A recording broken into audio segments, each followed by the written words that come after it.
semuanya, apa kabar? Semoga kalian dalam kondisi baik-baik aja ya.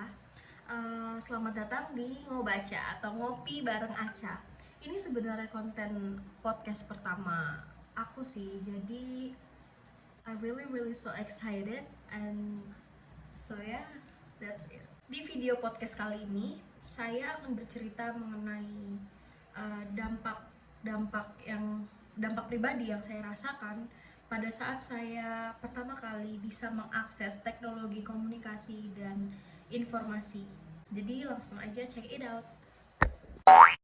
Seperti yang teman-teman udah tahu, yang teman-teman rasakan, yang teman-teman ketahui, pada saat teman-teman masih kecil sampai teman-teman dewasa pasti banyak banget mengalami perubahan untuk di bidang komunikasi atau informasi. Pasti teman-teman dulu punya HP cuma BB, atau sebelum BB mungkin teman-teman punya Nokia atau Asia yang belum terkoneksi sama internet, yang cuma bisa buat SMS-an dan teleponan. Pada saat zaman sekarang, handphone itu bisa terkoneksi dengan internet dimanapun dan kapanpun, asalkan kalian punya paket internet aja. Balik lagi ke cerita pengalaman pribadi saya menggunakan atau pertama kali mengakses teknologi informasi dan komunikasi itu pada saat saya pertama kali dibelikan handphone. Pada saat itu saya dibelikan handphone gak bagus-bagus amat, cuma Asia. Waktu saya SD kelas 3 atau kelas 2, saya lupa. Itu orang tua saya membelikan saya agar saya bisa menghubungi mereka yang ketika mereka sedang bekerja. Jadi misalkan saya mau berbicara atau ada hal apa yang penting, saya bisa menelpon mereka dengan gampang karena di rumah tidak ada siapa-siapa pada saat itu.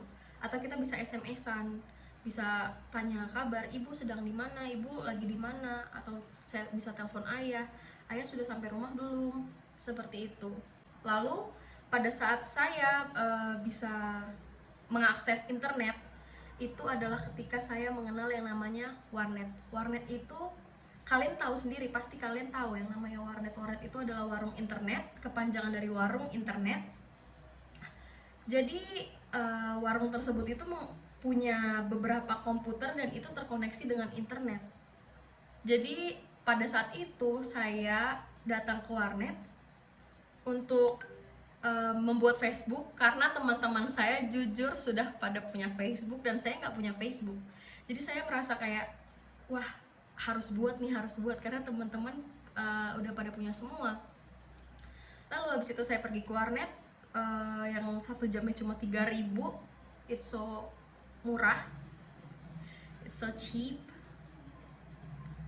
Dan waktu itu saya buat Facebook, saya buka Facebook saya bisa berteman dengan orang-orang dari luar negeri, orang-orang dari Indonesia sendiri, walaupun saya nggak kenal, tapi kita bisa menambahkan mereka sebagai teman dan kita bisa chattingan.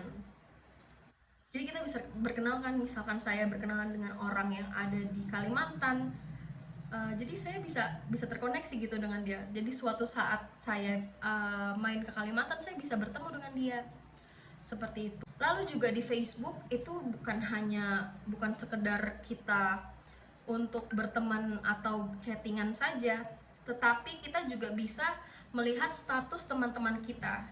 Misalkan teman-teman kita menulis status saya sedang berada di rumah sakit, kita bisa komentar kenapa, sakit apa.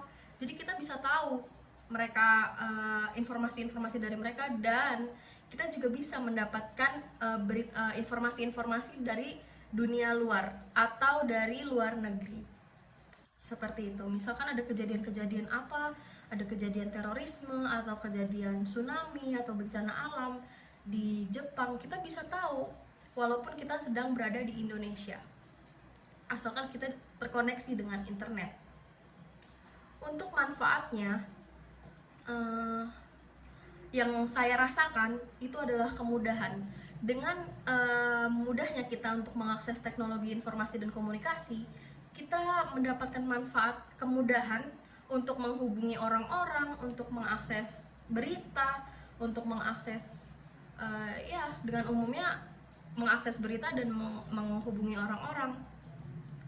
Dengan begitu kita tidak ketinggalan gitu loh, jadi kita up to date banget. Misalkan ada berita apa, kita bisa langsung, dengan kita terkoneksi dengan internet itu sangat kita langsung tahu semuanya. Lalu pada saat handphone saya sudah di upgrade sampai ke Android.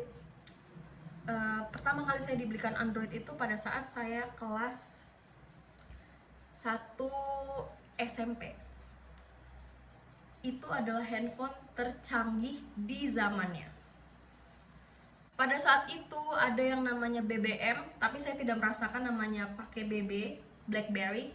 Saya nggak merasakan, cuma pada saat handphone saya Android, saya bisa mendownload aplikasi apapun, seperti Facebook atau Twitter atau WhatsApp. Pada saat itu sudah ada WhatsApp, jadi itu sangat memudahkan ya. Apalagi pada saat kita terkoneksi dengan internet, itu sangat bagus sekali. Jadi kita bisa dengan mudahnya untuk menghubungi orang-orang, dengan mudahnya mendapatkan informasi seperti itu. Untuk lalu perubahan terbesar yang saya alami ketika saya bisa bersinggungan atau mendapatkan teknologi informasi dan komunikasi di hidup saya, itu adalah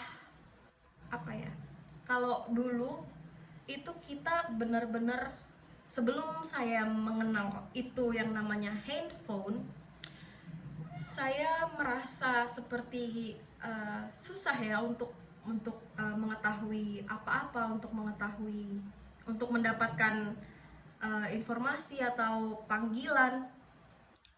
Jadi sulit untuk menghubungi orang-orang. Misalkan saya mau telepon ibu saya, minta tolong untuk dibawakan oleh-oleh sepulang kerja, misalkan seperti itu.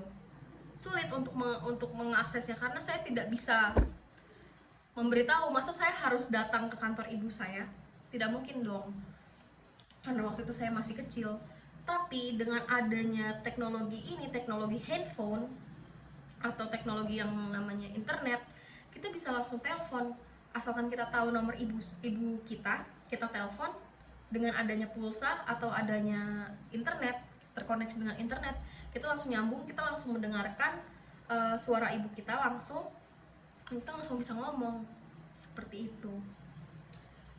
Terus juga kita juga lebih up to date ya, nggak kayak ada berita apa nih, lah kok ada berita itu, jadi lebih up to date aja daripada sebelum kita mengenal adanya teknologi komunikasi dan informasi.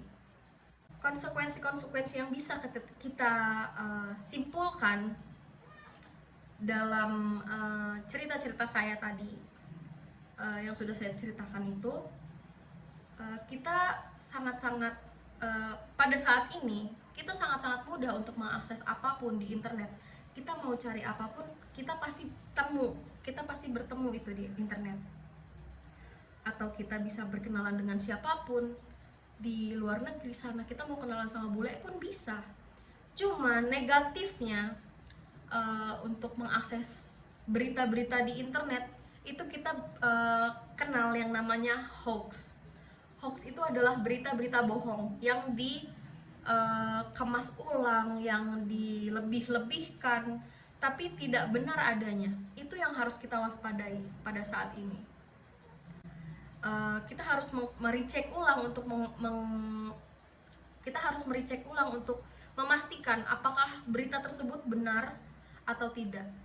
Dan untuk teman-teman yang mengakses aplikasi atau web-web untuk berkenalan dengan orang-orang di luar negeri, itu harus berhati-hati. Karena apa?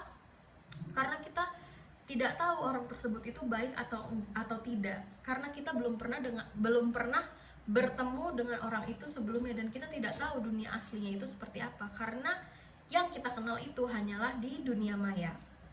Jadi kita pribadi harus berhati-hati untuk itu, karena tidak mau kita merasakan dampak negatifnya. Kita tidak tahu mereka itu orang jahat atau tidak. Misalnya teman-teman diajak untuk datang ke negara saya, nanti saya jemput di airport, hidup kamu akan saya tanggung dan lain sebagainya. Tapi pada saat kalian datang ke negara mereka, tapi dan mereka tiba-tiba menghilang dan lepas tangan, itu pasti hal-hal yang sangat tidak diinginkan kan. Jadi teman-teman sekalian harus berhati-hati dengan adanya hal itu. Kita harus mengakui memang kedahsyatan teknologi komunikasi dan informasi yang ada pada saat ini. Cuma kita harus lebih berhati-hati karena lebih banyak penipuan-penipuan di luar sana atau berita-berita hoax di sana yang sangat-sangat tidak baik dan tidak bisa dipertanggungjawabkan keberadaannya. Seperti itu teman-teman. Jadi segitu aja cerita pribadi dari Kansa Nabila Andriasri. So, jangan lupa untuk like, comment, and subscribe. Dah.